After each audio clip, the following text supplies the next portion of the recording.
Bom, gente, a gente sabe que o debate, o assunto é interminável, né?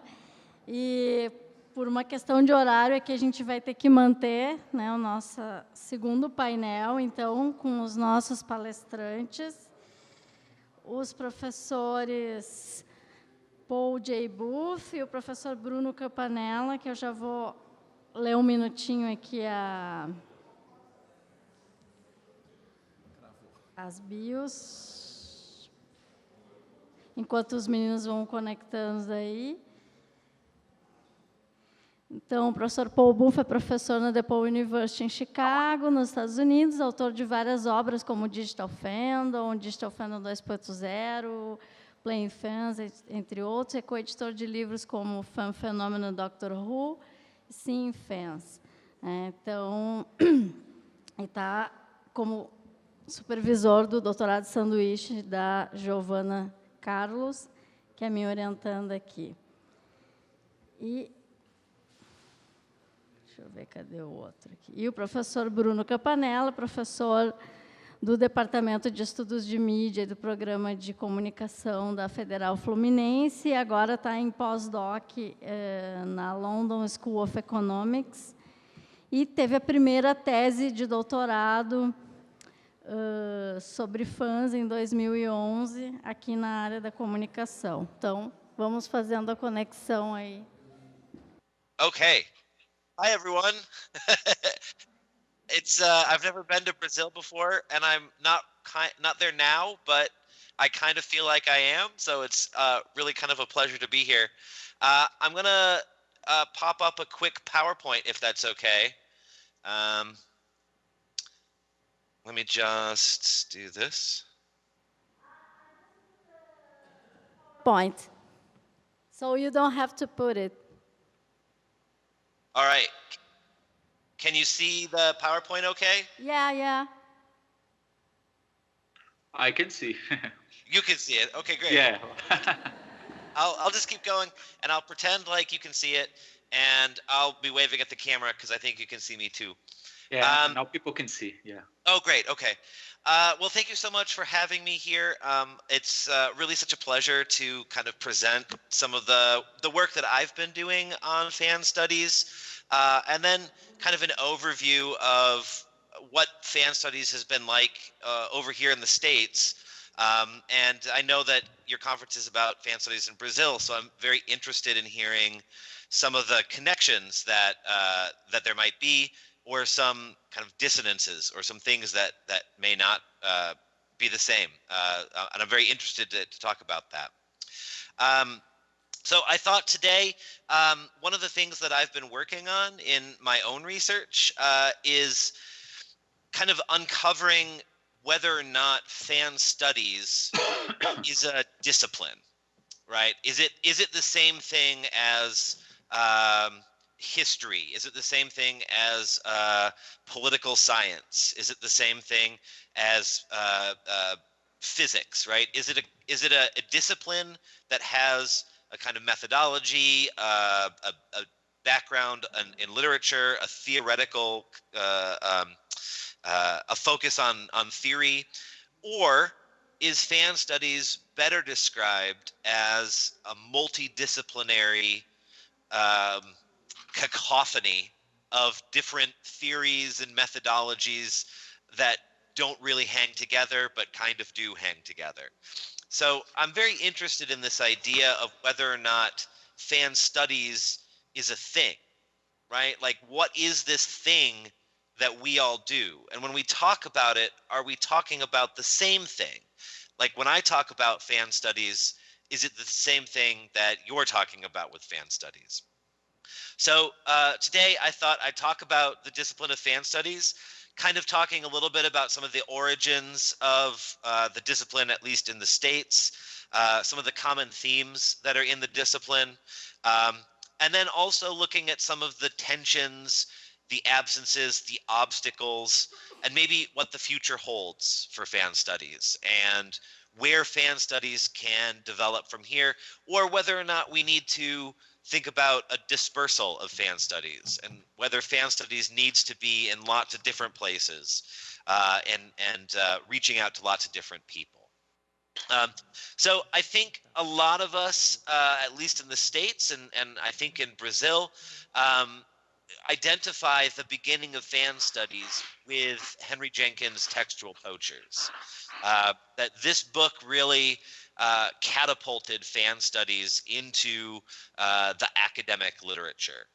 And I think we can see in kind of all the books that have been published since then, all the articles that have been published since then, we keep going back to Textual Poachers. It continues to be this kind of central, almost religious text for young fan scholars. I know it was the first book that I read in fan studies. When I teach a class about fan studies, that's the textbook I assign. Lucy Bennett has published an article on the history of the book Textual Poachers and how it has influenced fan studies since its publication. So if we're talking about how fan studies might be a discipline or how it might be considered its own academic realm, I think one of the things that we can consider is how most of the academics that are participating in fan studies, at least in the States, consider Textual Poachers to be a foundational text in the same way that other disciplines might consider a book or a number of books to be foundational for its discipline. But there are other ways of looking at this. Rebecca Wanzo, for instance, has published an article that talks about Henry Jenkins in Textual Poachers kind of ignores the idea of race and how race might be a factor in understanding where fan studies comes from. And in Rebecca Wanzo's article, which is we'll talk about it a little later as well, it's in Transformative Works and Cultures. She talks about how if you examine, say, African-American fandom, there are different starting texts. There are different books that lead us into understanding fan studies. So one of the problems with creating a discipline of fan studies or creating a way of studying this particular field is that in doing so, you create these boundaries and you create these boxes that say this is fan studies, this isn't fan studies. There's an in crowd and an out crowd. There's a part of fan studies or there's a not part of fan studies. But I think if we look at the range of books that I've put up here, and this is just a very quick kind of Google search of books about fans, we can see that everyone's kind of doing fan studies differently. Cornel Sandvos, in his 2005 book Fans, looks at fans through a very psychological lens. Louisa Stein's 2015 Millennial Fandom book looks at fans through a textual analysis lens. My Playing Fans or Larson and Zubernis's Supernatural Fangirls look at ethnography and how do we use kind of ethnographic methods to look at fans. So while many of our kind of decisions about fan studies stem from Textual Poachers or stem from Fan Cultures by Matt Hills, there is so much difference amongst the way we're practicing fan studies that it's actually kind of hard to call it disciplined in that way. So this is kind of the tension that I see in fan studies right now. Is fan studies an academic discipline, or is fan studies a kind of subcultural phenomena? Is it something that exists on the margins of academia? And is there strength in that? I'll just give you a quick example. When I went up before my university board for tenure and promotion, all of the kind of humanities and liberal arts professors that were asking me questions totally understood fandom. They got what it was. They understood audiences. All the folks in business and science and law had no idea. It just wasn't something that they talked about. And so I found myself answering kind of detailed theoretical questions from the liberal studies and the humanities folks. And I found myself answering like very basic, what is a fan questions to the business and the law folks. And I think that this is not necessarily a problem.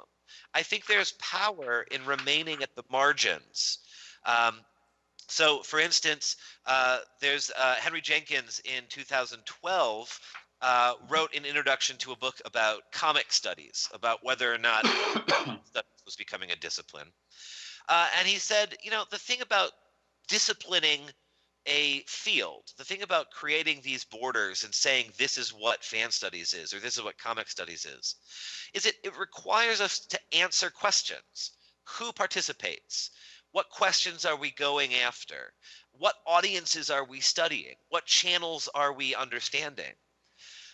To me, there's power in asking the question, but I don't know if there's as much power in giving an answer. Because when we give a definitive answer about what questions does fan studies ask and who counts as a fan, then all of a sudden we're erecting these fences, these walls around what fan studies can be. And the power of fan studies since its beginnings in British cultural studies and in American cultural studies in the 1980s has taken value from the margins, from all the things that are happening outside the mainstream. So as the field is developing right now, and here are just some examples that I've found of field-specific concrete things that fandom is becoming. The Fan Studies Network, which now has an Australasia and a North America pattern developing to it. The Fan Phenomenon series and the Fandom and Culture series at Intellect Press and Iowa Press. The Society for Cinema and Media Studies has a Fan Studies division. The Journal of Transformative Works in Culture, the Journal of Fandom Studies. Even up there, the University of Huddersfield has the Center for Participatory Cultures, right? These are actual ways that we are making the field concrete, that we are creating actual spaces for fans and fan scholars to go. And that's fantastic. When I started in the field, none of this existed. So we didn't have a place to publish. We didn't have a home to go to. We didn't have conferences to call our own, like the conference that you're at now, right? Just that didn't happen. But the danger is thinking that this is then what fan studies becomes. Is this, as Wondwitz and Regeinders argue, is this kind of the distinctive note of what fan studies is becoming? Or are we somehow limiting ourselves that this is all we are? So these are some of the kind of questions I want us to kind of engage with, right, in our field as the field moves forward. What are some of the structural frameworks that are happening in academic institutions? What are some of the kind of specialized languages, heritages, scholars that are practicing in the field? Are there pockets of scholars practicing, or are we all kind of conversing together? It seems to me that you're having a conference right now in Brazil about 15 years of Brazilian fan studies. And I was trying to think about all the Brazilian fan studies research that's come over to the States, and there's not a whole lot. And then I've been talking to Giovanna Carlos, who is the Fulbright student I'm working with at DePaul, and she says there isn't very much American fan studies that's made its way over to Brazil. So are we working together, or are we working on the same thing in different places and not communicating with each other? What sort of methodologies are fan studies scholars using, and what are some of the concepts that we're investigating? And then how do we reach out to the world beyond fan studies? One of the strengths that fan studies has had since its foundations has been talking to themselves, finding out how fans are involved in the fan communities and how fans can become involved within fan studies. How are we doing that? Are we engaging with that more? Are we engaging with that less? So as we kind of move towards 15 years of fan studies in Brazil, 25 years since the publication of Textual Poachers, as we work to understanding what fan studies is, I want us to keep in mind the kinds of cautionary tales that Jenkins and Hills have used in the past. Disciplining a field, creating contexts, creating specific ways of looking, it disciplines us. It tells us what we should be looking at. And that can be a really great thing. It can be empowering, and it can help young scholars find a footing in the world. But at the same time, it can also be limiting. It can exclude things as much as include them.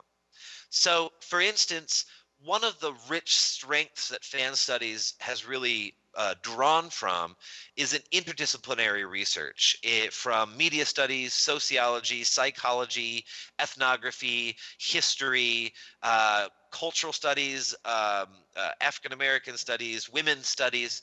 We draw from all of these different fields.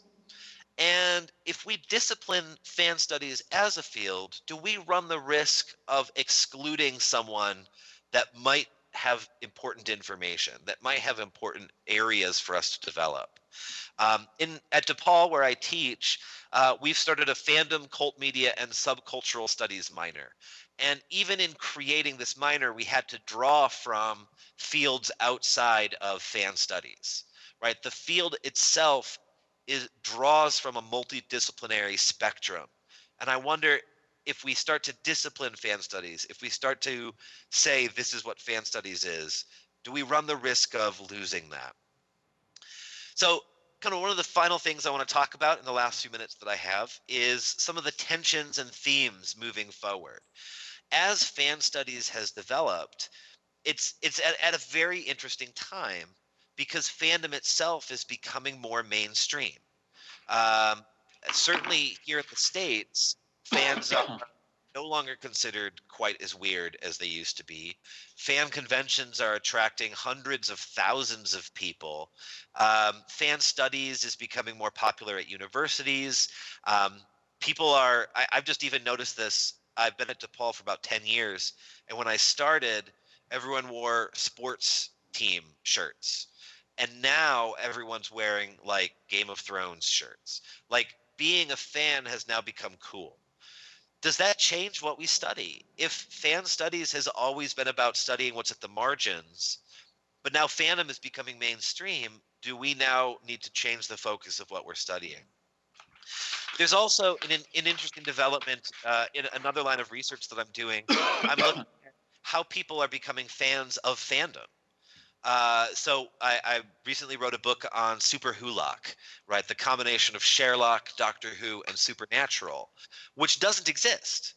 Like there's nothing there except fans have created this whole text, this whole way of understanding fandom, and they've created it around the norms of fan communities. So is there something about being a fan of fandom that, in addition to being a fan of Supernatural, Doctor Who, or Sherlock, that somehow spurs people to act?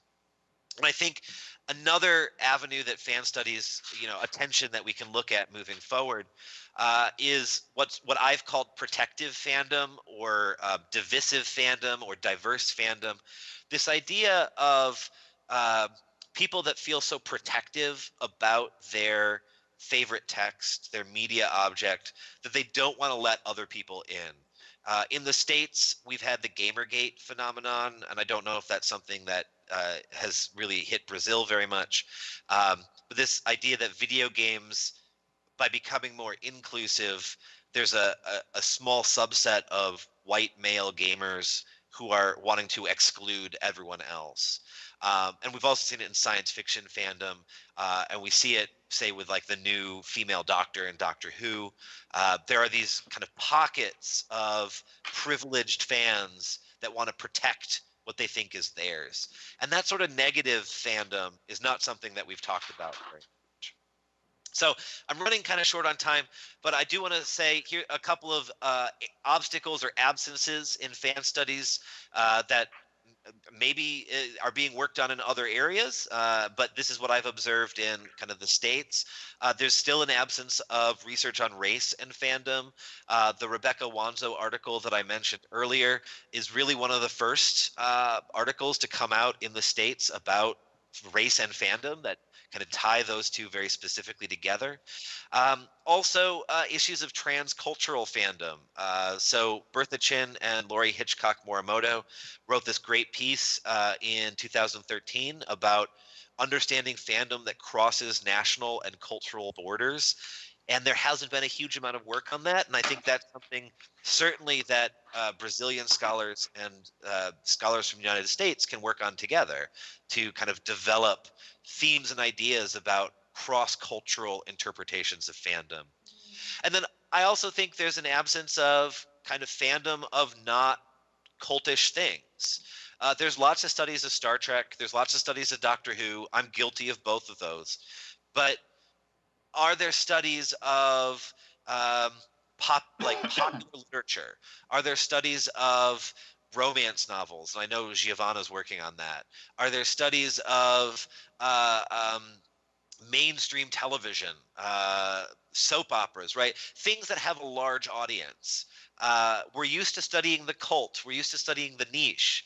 But what happens if we are suddenly studying the kind of the larger, the more mainstream ideas?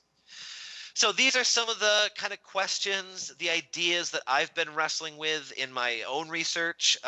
What does it mean to be a discipline? What does it mean to have these borders? Is it good? Is it bad? Does it free us to do new work, or does it free us to do, or does it constrain us so that we can't kind of expand the field? So I'm really looking forward to hearing kind of our other presentation and then taking some questions from all of you. So thank you very much for having me, and I hope the conference is going well. Thank you.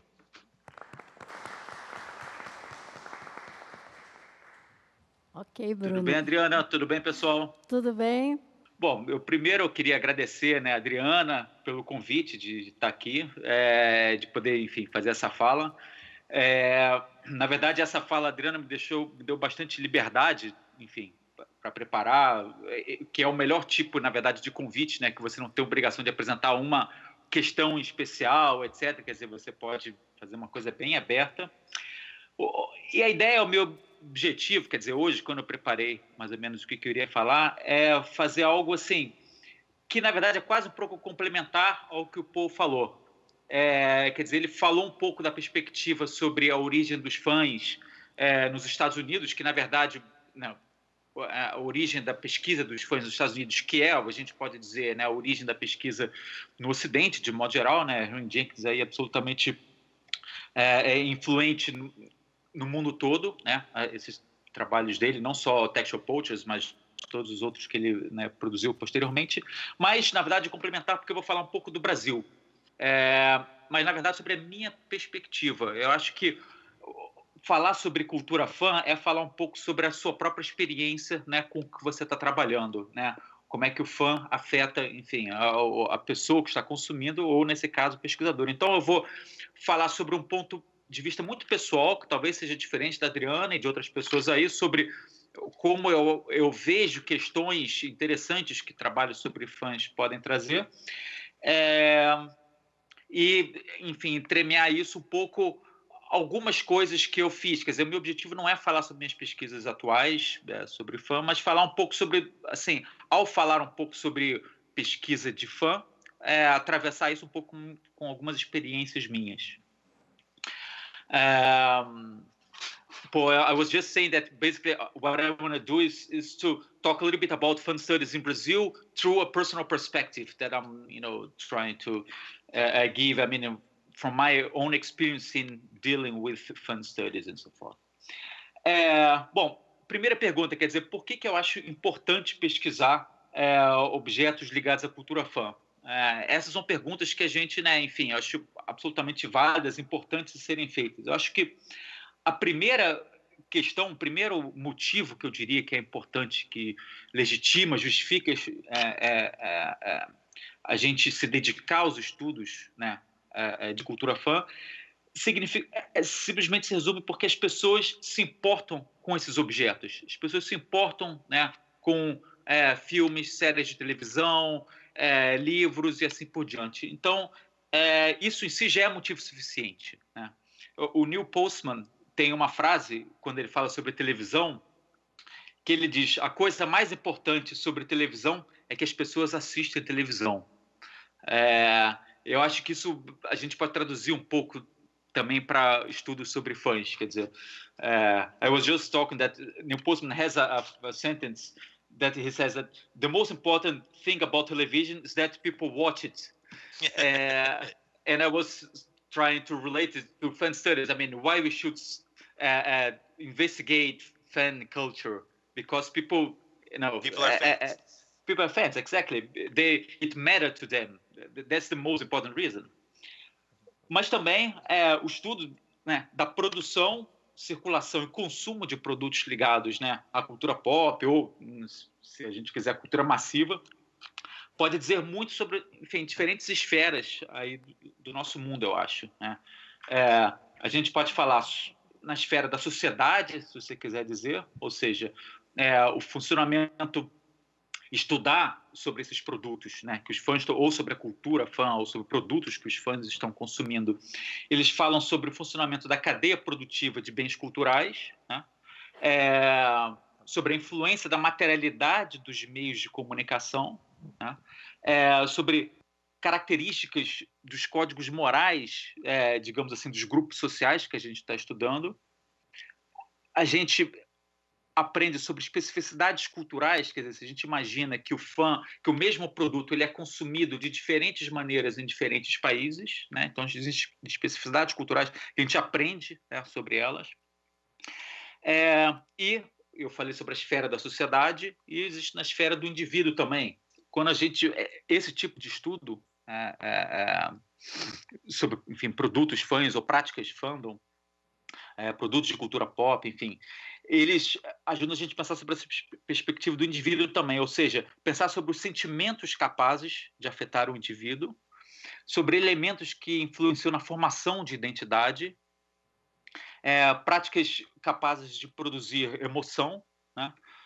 Fatores que influenciam na criação de, né, formas de solidariedade, elementos capazes de gerar reconhecimento intersubjetivo, né, responsáveis aí pela formação de autoestima, autoconfiança, criam sentimentos de pertencimento a uma comunidade. Quer dizer, todos esses elementos são elementos que a gente, através do estudo de cultura fã, a gente consegue entender, analisar, né? Então eu acho que I was trying to argue that I'm trying to give some reasons why I study fan culture, and one of them is that you can understand like two axes of perspectives of the world, one in terms of society and one in terms of the individual. Society has to do with the how cultural products are created, the productive chain that creates them, the influence of the materiality of the means of communication. Studying fun culture, we can study like the moral codes of a social group, for example, the cultural specificities of the country or the group that you're studying. In terms of the individual, it allows you to understand like the feelings, the sentiments that can affect the individual, the elements that are important for the formation of identity, or practices that are capable to produce emotion. I'm trying to give several possibilities. Factors that can influence in the creation of different forms of solidarity, elements capable of generating a kind of intersubjective recognition, related to self-esteem, self-confidence, and so forth, and creating a sentiment of belonging to a community, for example. And just these are three thoughts that came to my mind when I was trying to develop this presentation. Thank you. I was trying to argue. Eu estava tentando imaginar por que é importante, why it's important to study fun, and what it can give back to us if we engage in this kind of studies. E, na verdade, como terceiro elemento, quer dizer, eu falei, o primeiro foi porque as pessoas consumem esses produtos, por isso é importante. Segundo, por essas duas perspectivas que eu falei, de sociedade, de indivíduo. E como terceiro pilar, eu diria, para a diminuição dessa hierarquia invisível, e às vezes não tão invisível, mas, enfim, uma hierarquia que existe na academia e na sociedade, já falei um pouco sobre isso, que separa objetos sérios e de objetos, digamos, menos relevantes ou não sérios. Eu já, acho que muitos de vocês, talvez, certamente a Adriana já experimentou isso, e outros de vocês que pesquisam isso já experimentaram, seja de familiares, seja de diferentes locais, mas eu me lembro, por exemplo, logo que eu lancei o meu livro sobre o Big Brother, né, minha pesquisa etnográfica que eu fiz, enfim, fiz algumas entrevistas, eu me lembro que eu comecei a ler os comentários, né, nesses veículos, né, tipo UOL, etc., em que eu dei a entrevista, Folha, os comentários que as pessoas faziam eram os mais preconceituosos possíveis, assim, como é que o governo banca pesquisa de Big Brother, etc, etc. Ou seja, existe essa hierarquia muito forte na sociedade, ainda existe, quer dizer, isso na época que eu fiz, eu terminei minha tese em 2010, comecei de 2010, e certamente hoje em dia talvez tenha diminuído um pouco, mas acho que ainda existe, né, esse tipo de preconceito. Ou seja, né, a minha ideia é mostrar basicamente que a seriedade e a profundidade, né, está na maneira de você fazer pesquisa e não no tema, no objeto ou no uso, né, de autores, sei lá, badalados, radicais, impenetráveis, ou autores da moda, enfim, o que a gente quiser chamar. Quer dizer, a ideia é o que é importante é como você faz a pesquisa, o que você consegue extrair dela e não necessariamente o objeto. I was talking, I mean, given the third reason why I study fun, I was talking about this invisible and sometimes not very invisible hierarchy that exists, that you also talked a little bit, not only in academia, but also in society, and, you know, that it has to do with this more like serious objects of study and less relevant objects of study, and trying to break it a little bit, you know, this division. E, enfim, essas são as razões aí. Falando sobre os 15 anos do estudo de cultura fã no Brasil, na verdade, por coincidência, para me lembrar um pouco assim de como é que eu primeiro comecei a entrar em contato com esses objetos, por coincidência, esses 15 anos marcam também os 15 anos da minha relação com o tema, né? Com, digamos assim, produtos de cultura pop, normalmente conectados enfim, estudos de fã. Eu normalmente, às vezes, eu mesmo esqueço isso com frequência, mas o meu mestrado, que eu terminei em 2002, fiz aqui na Inglaterra também, em Goldsmith, no Goldsmiths College, foi uma dissertação que eu fiz sobre o consumo de fãs. No caso, eu fiz um estudo, enfim, empírico com usuários, que a gente poderia... Eu, na verdade, nem tratei desse conceito fã, mas eram usuários, enfim, fãs de um mundo online chamado The Palace, que é um mundo de realidade virtual. Isso foi em 2001 e 2002 que eu fiz, que era uma espécie de ele é um antecessor do Second Life, né? Enfim, mas por que eu estou falando isso? Porque naquela época, em 2001, quer dizer, início dos anos 2000, final de 90, questão que, pelo menos para mim, foi uma questão importante, mas era, pelo menos na Inglaterra, onde eu estava, em Goldsmith, existia uma influência grande dos estudos do pós-modernismo sobre a questão de identidade, e esse trabalho que eu fiz ali dentro, né, daquele contexto, né, das minhas disciplinas, etc., era um estudo que tentava lidar com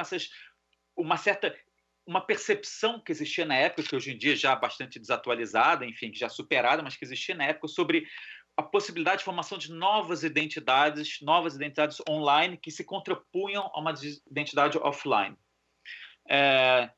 Falando também, discutindo sobre a possibilidade de formação de um self fragmentado, enfim, essas eram questões aí que na época apareciam, que eram bem candentes, enfim, que eu, de certa maneira, tratei aí na minha dissertação, que existia uma literatura falando sobre isso, autores como, né, Sheryl Turkle, Howard Rheingold, Heather Bromberg, quer dizer, eram autores que estavam, de certa maneira, ajudando o Paulo Nicholas Negroponte, Jean Baudrillard, Jameson, enfim, eram autores que ajudavam a pensar com uma perspectiva um pouco pós-modernista nessa época. I was just talking to them about my initial relationship with, this kind of fan studies. I mean, in 2001, 2002, I did my master's degree in London at Goldsmith College, and I did a study with users of The Palace. I don't know if you know, it's one of these multi-user dungeons universe. It's a kind of, precursor to Second Life. And I was also talking about the kind of issue that was at that time important to discuss, about this possibilities of fragmented self, this dichotomy that people at that time was discussing of existing, about online and offline identity, which nowadays is sort of overcome, this kind of discussion. But anyway, esse era o tipo de discussão, e assim que eu primeiro, comecei a entrar em contato, e esses autores, e esse contexto, era um contexto que, pelo menos para mim, era um contexto que marcava essas discussões. Bom, a gente pula aí para 2005, 2006, quando eu fiz a minha proposta-doutorado, 2006, quando eu efetivamente entrei no doutorado, e eu não vou falar agora da minha pesquisa propriamente dito, mas um pouco assim do que se discutia na época. Eu me lembro muito bem, não só do que eu via colegas e outras pessoas que estavam apresentando, seja na UFRJ, onde eu fiz meu doutorado, ou alguns congressos que eu ia, Intercom, etc., a questão, sempre que alguém apresentava um trabalho sobre fã, apresentava uma dissertação de mestrado, por exemplo, sobre fã, você tinha que começar, naquela época, falando de Escola de Frankfurt. Quer dizer, se você não tivesse o primeiro capítulo falando sobre, sei lá, indústria cultural, Adorno, etc., etc., não estava completo. Quer dizer, isso faltava alguma coisa, essa era a forma correta, pelo menos assim, dos trabalhos que eu costumava mais ter contato, apresentavam. Ou seja, a gente era quase que um pouco obrigado a desconstruir uma ideia de hierarquia cultural, isso que eu já havia falado antes, que a gente tinha que colocar isso no trabalho. Assim que a gente introduzia nosso objeto de pesquisa. Na verdade, era um sinal de que o objeto, a minha perspectiva, não estava, esse tipo de objeto de cultura pop não estava ainda consolidado na academia. Quer dizer, você tinha que ainda, de certa maneira, perder um tempo introduzindo ele.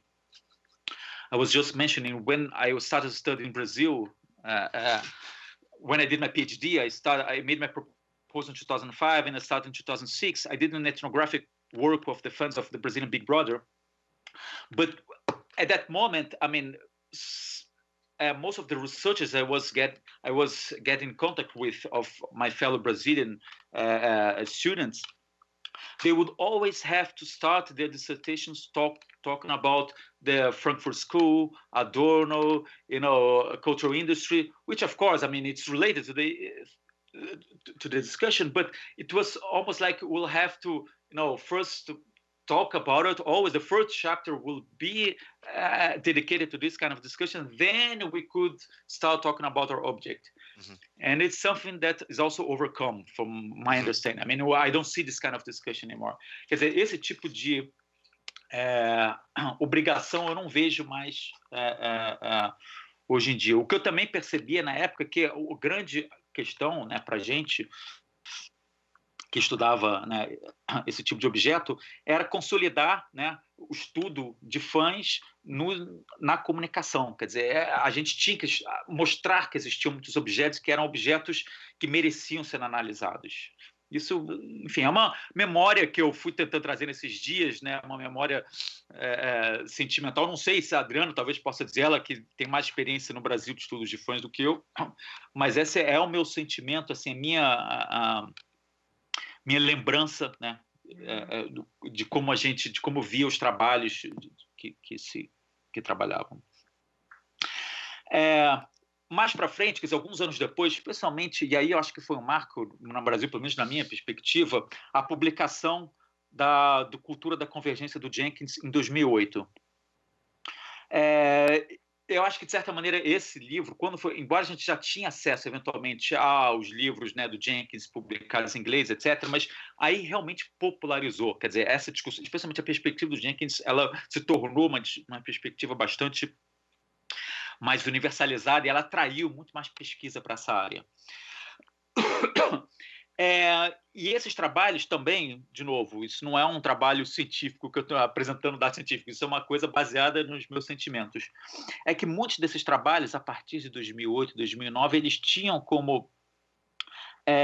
eles se empenhavam, em grande parte, ao apresentar os seus objetos e mostrar como esses grupos de fandom que estavam sendo estudados, eles não eram comunidades alienadas, mas que simplesmente trabalhavam a serviço da indústria cultural, enfim, da indústria, seja do que for de cinema, a televisão e assim por diante. Contudo, quer dizer, ao mesmo tempo em que eu percebi que essa era uma questão muito forte, eu também tinha a sensação, em ler muitos trabalhos, e aí já começando a ter um pouco mais em bancas, e mesmo depois, quando eu terminei meu doutorado, eu mesmo comecei a participar de bancas de dissertação, comecei a ver isso em 2010, 2011, ainda, né, um pouco de força, essas questões aparecendo, um certo excesso, digamos assim, nessa perspectiva, no foco nessa perspectiva.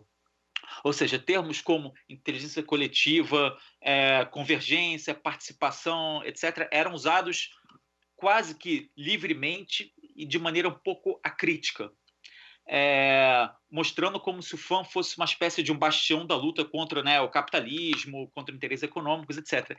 Que dá para entender que essa, de certa maneira, é a maneira como Jenkins inicialmente colocou isso como questão quando ele começou a publicar isso em Textual Poetry, porque para ele foi importante, né, mostrar esse objeto, legitimar esse objeto, então fazer uma afirmação forte em relação à capacidade dos fãs, enfim, né, de rearticularem os sentidos e assim por diante.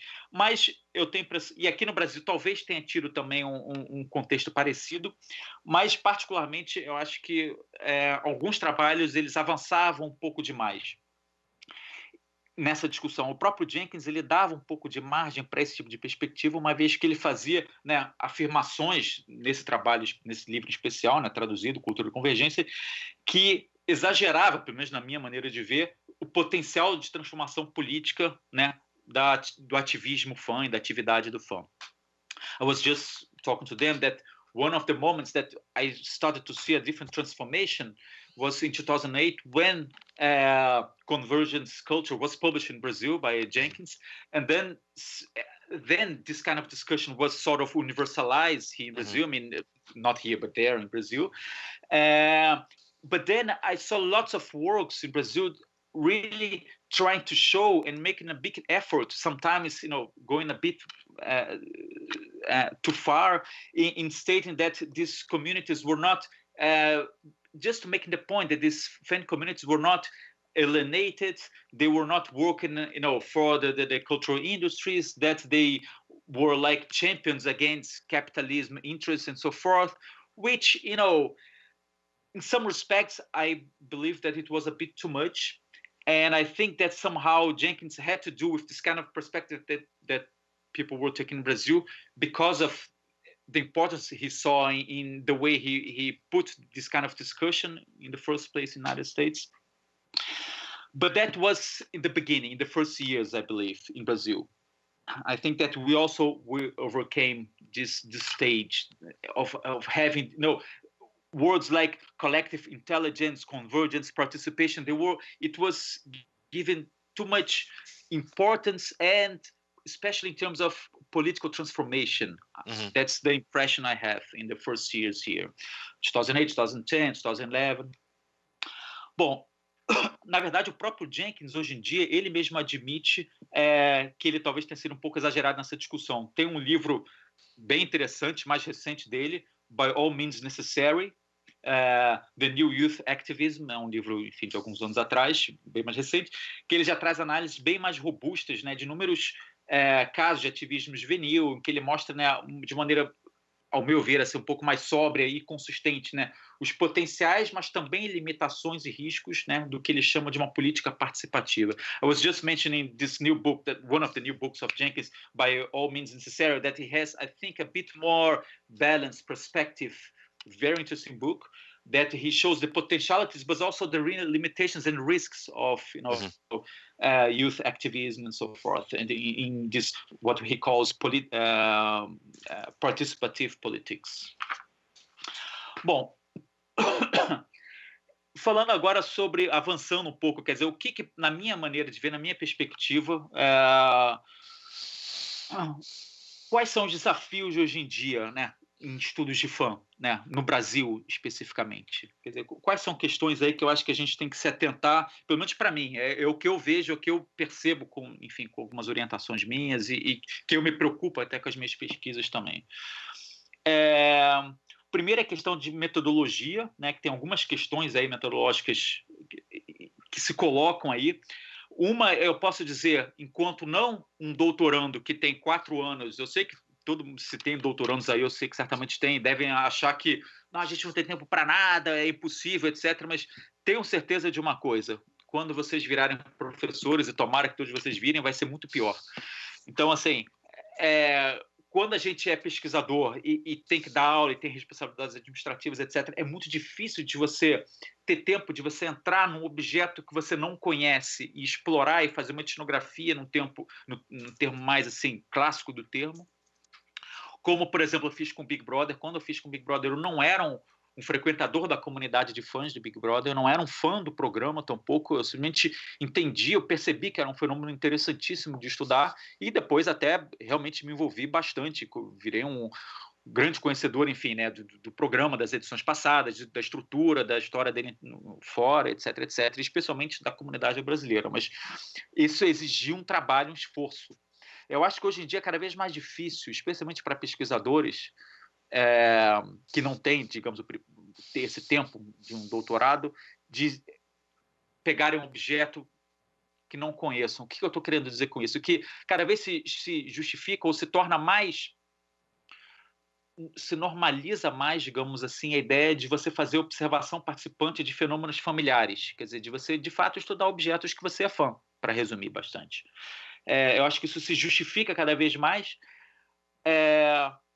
porque naturalmente você não tem essa questão da entrada de campo, etc. Mas, ao mesmo tempo, você tem que, e aí a minha questão principal é se tomar cuidado com esse excesso de proximidade. Quer dizer, essa é uma questão que eu acho fundamental. Eu cada vez vejo mais, mesmo também com mestrandos, doutorandos, as pessoas estudando.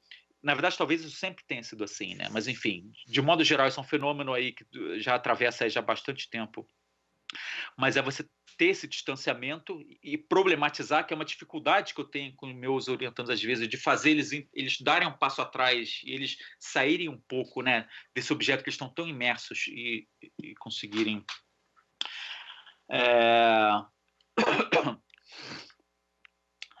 enfim, e conseguirem ter um distanciamento crítico que permita eles fazer um trabalho um pouco mais claro que eu não vou dizer objetivo, porque essa objetividade, enfim, que a gente tanto quer do pesquisador, a gente sabe que ela não existe, a objetividade pura, mas talvez um pouco mais, se possível, né?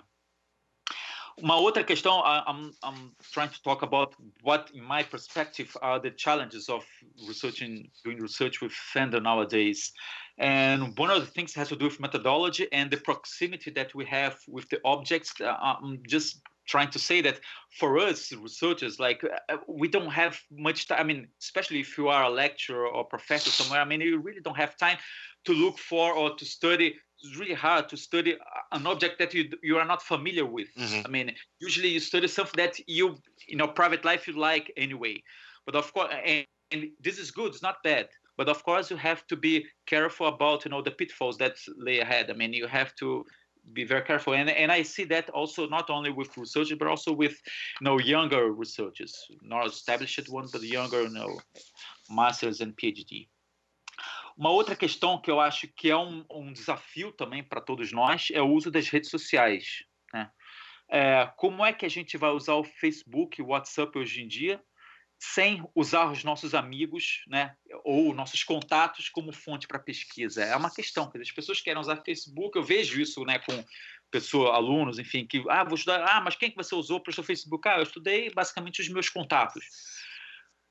Eu não quero dizer que não possa ser feito isso, mas isso é uma questão que deve ser bastante pesada, bastante problematizada, e eu acho que essa nossa presença, né, muito grande nas redes sociais, nosso cotidiano quase, aí a gente está diariamente, né, nas redes, etc., exige, em alguns momentos, talvez, metodologias um pouco mais criativas para lidar com isso. Por exemplo, Facebook, você fazer anúncios pagos para o Facebook chamando participantes para pesquisa.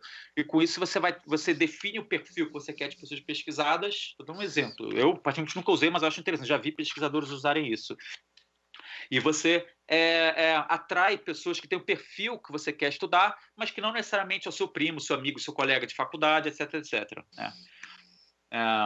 I'm talking about, again, and still in the discussion of the challenges and the methodologies, I'm talking about how to use social media to do this kind of research and not fall in this trap of, studying your friends or your contacts. We have to be a bit more creative in sometimes, and to be really aware of these issues. One of the examples I was just mentioning was the idea of paying for ads on Facebook, that you can call for participants, to draw attention in possible participants, depending on the kind of group that you want to study, in terms of age, gender, and so forth, to get in contact with you. I mean, we have to think about this kind of issue, not only Facebook, but also WhatsApp and other social media. Ou seja, também estou falando da questão da nossa distância com o objeto. Quer dizer, essa questão da distância, eu acho que talvez seja um dos maiores problemas. Quer dizer, tanto a distância em relação ao objeto de pesquisa, como conseguirmos as pessoas que a gente vai pesquisar. Então, a gente lidar com o problema dessa proximidade muito grande, digamos assim, se a gente quiser comprar o contrário da antropologia, que você tinha que pegar, antigamente, no início do século, um navio, atravessar o oceano e ir para o Pacífico para estudar uma sociedade que você não tinha a menor ideia da língua, tinha que aprender a língua. Hoje em dia, é o contrário, é cada vez mais presente, não só nas nossas experiências, como, né, nas pessoas que estão que a gente está estudando, né? E também, enfim, mas essa é uma visão pessoal minha, dependendo da pesquisa, dentro do possível, as redes sociais, elas trazem muita facilidade, né, de acesso de grupos de fã e etc., né, do que a gente está pesquisando, mas dentro do possível eu sempre recomendo, claro, isso não é uma regra, isso depende do que você quer na sua pesquisa, do seu objeto, mas a possibilidade de combinar pesquisas em redes sociais com, digamos, pesquisas offline também é interessante, complementa e aprofunda. Não é uma obrigação, naturalmente, mas dependendo do objeto, isso pode, né, festivais, encontros de fãs, feiras, etc., são locais bastante interessantes e que eu sempre sempre reparo que pesquisas se enriquecem quando elas trazem esse tipo de perspectiva. E sobre os objetos, propriamente dito, né? O que exatamente estudar, de qual perspectiva, né? Eu acho que um dos desafios que a gente tem, aí falando especialmente de Brasil, é estudar, quer dizer, eu não estou querendo dizer que a gente não pode estudar produtos de cultura pop, sei lá, da Inglaterra, Estados Unidos, ou seja onde for, mas eu acho que é interessante a gente, porque eu acho que esses estudos de fã no Brasil, eles já estão, eu acho que evoluindo, já estão se desenvolvendo, que a gente está abrindo novas frentes e que eu tenho cada vez mais curiosidade de ver trabalhos nessas frentes. E a gente sair um pouco desse eixo, desse circuito norte-sul, né, onde a gente estuda produtos, né, a gente falou aí de Game of Thrones um pouco antes, produtos produzidos nos Estados Unidos, digamos, e que vêm para o Brasil e que a gente consome. Então, a gente já tem, naturalmente, muitos estudos de produtos nacionais, né, brasileiros mesmo, mas também eu acho que regionais, eu acho que existe aí uma questão bastante interessante, né, de a gente colocar aí a América do Sul, e o México, a América Latina, enfim, eu tenho uma orientanda que está estudando consumo de telenovelas mexicanas no Brasil, né, eu acho que isso esse tipo de estudo é interessante também.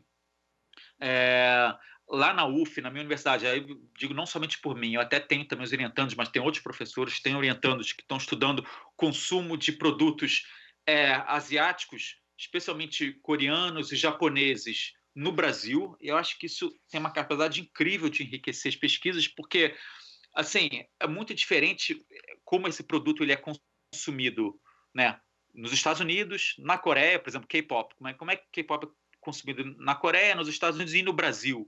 Daí a gente consegue trazer certas particularidades culturais do nosso Brasil. E eu faço coro ao que o Paul falou sobre um desejo de ver mais estudos de fã que, por exemplo, tentam ligar a questão de raça, por exemplo, a consumo de produtos de cultura pop, por exemplo, né? Eu também incluiria classe social, né?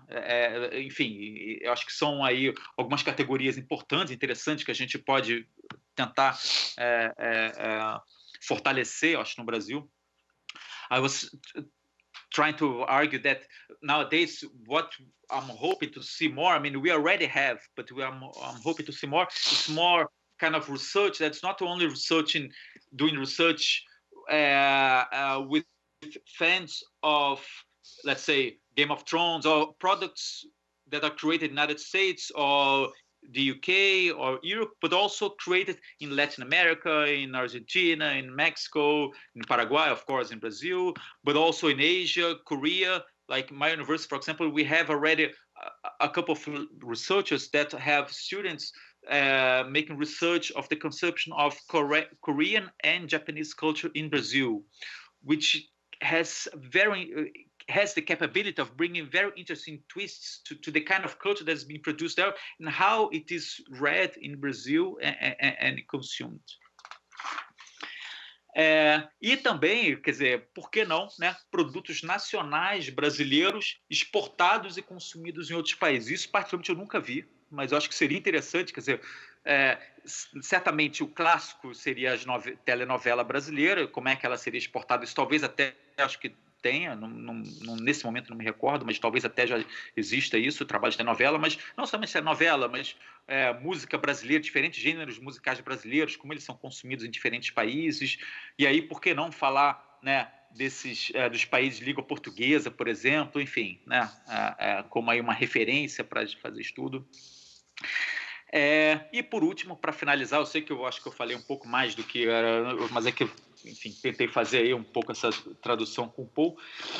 Por último, a forma como esses objetos são consumidos, quer dizer, eu acho que isso também ou como se consome e como se discute sobre esses objetos. Eu acho que também esse é um desafio que é interessante a gente pensar e tentar colocar isso nas pesquisas, ou seja, né, eu estou falando especialmente da materialidade dos meios de comunicação, né, WhatsApp, Facebook, Instagram, Twitter, Snapchat, enfim, né, como é que essas plataformas limitam ou potencializam certas práticas, que a gente começar a diferenciar mesmo as plataformas, qual o grau de atenção cognitiva, né, que elas exigem, né, qual a forma mais adequada para se expressar em cada uma dessas plataformas, né? Uma privilegia um vídeo, áudio, foto, texto, enfim, o que isso significa, qual a consequência disso, como essas plataformas interpelam os fãs, né? De certa maneira, né? Você recebe lá uma mensagem no WhatsApp, enquanto que talvez no Facebook é uma coisa que você é mais ativo, o WhatsApp já ele te interpela, quer dizer, tem essas diferenças. Como elas permitem ou dificultam uma conversa mais aberta entre os participantes, quer dizer, um grupo do Facebook, às vezes, a discussão é uma discussão um pouco mais regulada, talvez no WhatsApp é uma coisa um pouco mais aberta, talvez no Twitter é mais caótico ainda, não sei, enfim, mas a gente começa a pensar sobre essas questões, a gente já pensa sobre elas, mas a gente dá um foco, talvez pesquisas que dêem um foco nessas questões sejam interessantes. E, para finalizar, eu acho que não dá mais para a gente falar de redes sociais sem falar sobre os algoritmos tampouco. Quer dizer, como é que esses sistemas, que são sistemas opacos, né, esses algoritmos que controlam a nossa relação com os outros e com o objeto, eles interferem no nosso acesso, não somente a produtos culturais, mas a pessoas que também consomem esses produtos. I'm talking about now, again, I mean, just to finalize, about the challenges of the methodologies and the issues that we have ahead. I was just mentioning the materiality, to also give a focus to the materiality of communication. I mean, how these products, they are being consumed and discussed by the fans and so forth. And for example, how these platforms, some of them might limit or potentialize certain practices, what degree of cognitive attention some of them have in relation to the others, in which sense each platform is more adequate to express, different ideas, for example, in terms of video, photo, audio, text, what is the consequence of that? How they allow or make it more difficult our conversation to be more open or more close. I mean, you see Twitter and Facebook, they are quite different. That, I mean, to give of course we all study that, but to give perhaps a focus on the materiality, I think this is also interesting. And just to finish, I think that nowadays, I mean, especially because, again, I mean, this social media platform, they're so important for several researchers that we see that we can not talk about the algorithms and the influence algorithms has in the kind of the access that we have to other people and to the material that are there. Enfim, mais ou menos essas eram as questões aí que eu queria trazer. Espero não ter sido... Eu não cronometrei, não sei se eu me alonguei demais ou se, enfim.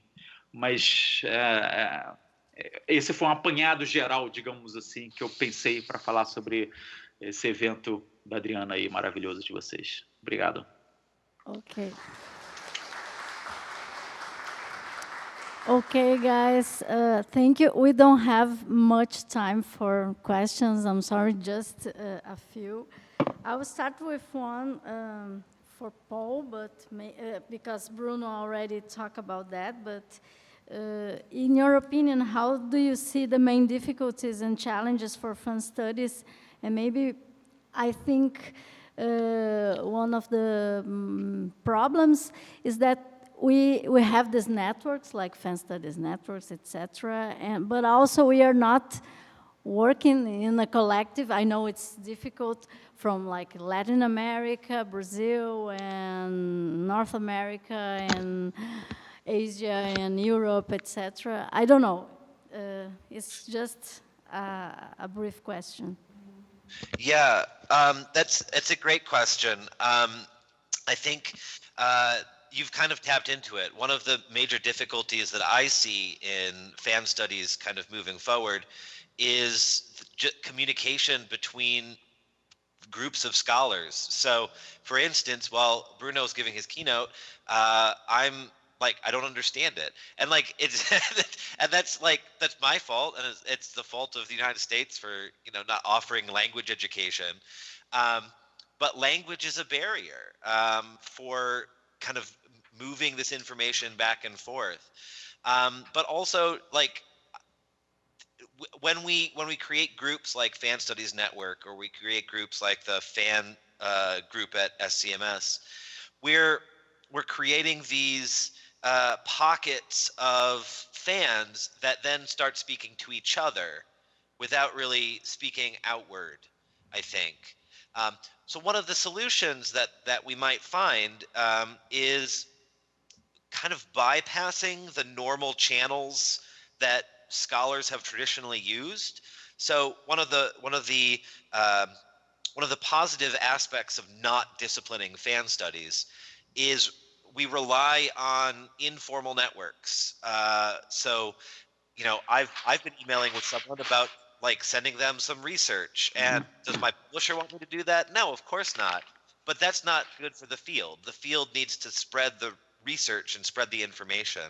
So making these sorts of connections, reaching out to scholars from different countries, different communities, and then sharing research, I think is really the only way to break out of these walls and boundaries that we've created.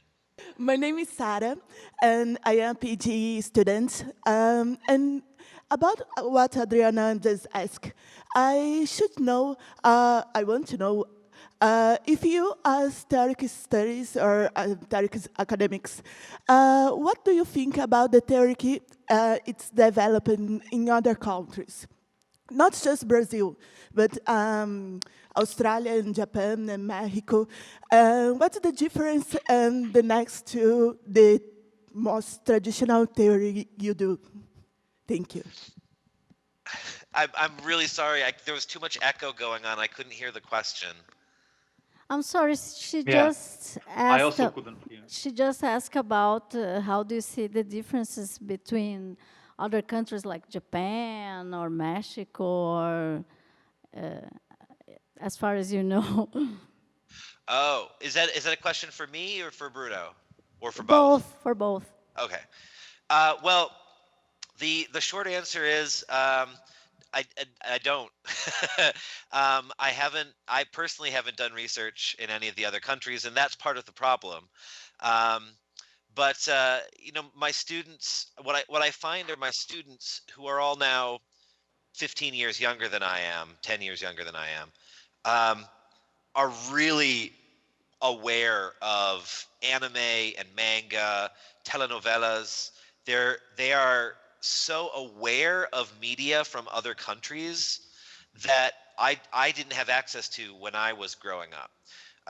So I'm kind of heartened by the millennial generation, I guess, having access to a lot of this content.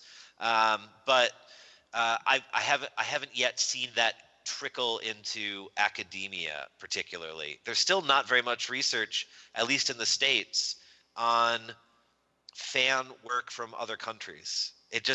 There's some, but it's most of the fan studies work is US or UK based. It's all English language. A questão era sobre... repete, então, era sobre a questão sobre do os consumo países, de produtos... não, como enfim, ver a pesquisa de fãs nos outros países. É isso. Desculpe, fazer repetir? É como ver a pesquisa sobre fãs em outros países, fora do eixo anglo-saxão. Então, na verdade, assim, eu acho que um pouco parecido com o Paul, o que a gente tem de acesso, né, e isso é uma questão que a gente tem que realmente melhorar, é de consumo de fãs na Inglaterra e nos Estados Unidos. Quer dizer, a gente, quando vai discutir sobre teoria fã, ou sobre consumos, enfim, na teoria que a gente tem produzida é normalmente produzido nesses países. Quer dizer, sinceramente, eu não sei como é que, sei lá, a Coreia, como é que a pesquisa de cultura fã, não somente de produtos coreanos ou de produtos americanos, isso é uma coisa que essa comunicação, a gente ainda tem muito pouco. É algo que eu acho que a gente precisaria ter mais, né? A gente precisaria fazer mais, digamos assim, convênios ou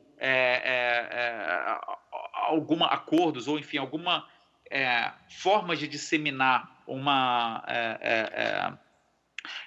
estudos de consumo, né, de culturas fã fora do eixo, né, Estados Unidos e Inglaterra. E, de novo, a questão da língua é uma questão absolutamente fundamental, porque, assim como o Paul, eu duvido que os pesquisadores daqui, da Inglaterra, pelo menos os que eu tenho contato, nesse ano, por exemplo, que estou aqui, eles não conhecem nada sobre, né, estudos de fã do Brasil. Eu acho que uma das maneiras da gente resolver isso, quer dizer, da gente começar a tratar desse problema e aí, sem nenhum, enfim, medo aí de, digamos, achar que a gente está desvalorizando a nossa língua, etc., mas a gente começar a publicar talvez mais em inglês, não somente fora, que eu entendo que é uma dificuldade, mas no Brasil mesmo, mas fazer, Adriana, em parte o que você também faz, quer dizer, fazer esses intercâmbios e que cada vez mais, embora seja difícil, atravessem, né, esse eixo Estados Unidos, Europa, e também vão para outros países. Eu acho que essa é a maneira que a gente tem de tentar ampliar, digamos assim, essa comunicação e a gente entender um pouco melhor as particularidades do consumo de fã em outros países. Quer dizer, quando eu sei, por exemplo, o Marvin Crady, por exemplo, falou sobre o consumo de reality show em países da Arábia Saudita, etc., mas é um pesquisador que está nos Estados Unidos, que, por coincidência, ele fala árabe, teve a oportunidade de ir para lá, escreve inglês, está numa universidade americana. Quer dizer, essas são especificidades que é muito raro, né? Quer dizer, são coincidências, não é uma coisa comum. Eu acho que a gente tem que tentar ampliar. Eu acho que já está acontecendo um pouco, mas eu acho que certamente a gente precisa continuar nesse caminho. Okay, Bruno and Paul, we'll let you go because Paul has classes, I guess. I don't know, he has.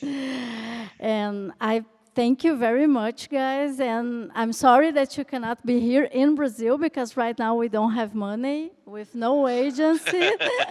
And you all know, but as soon as we can organize something, we can think of these connections that we are discussing that are better if they are made in person and not only by technology, but technology is good because at least people can hear you now. So thank you very much for your participation, and we'll be back here at 2 p.m. to come back and for another panel.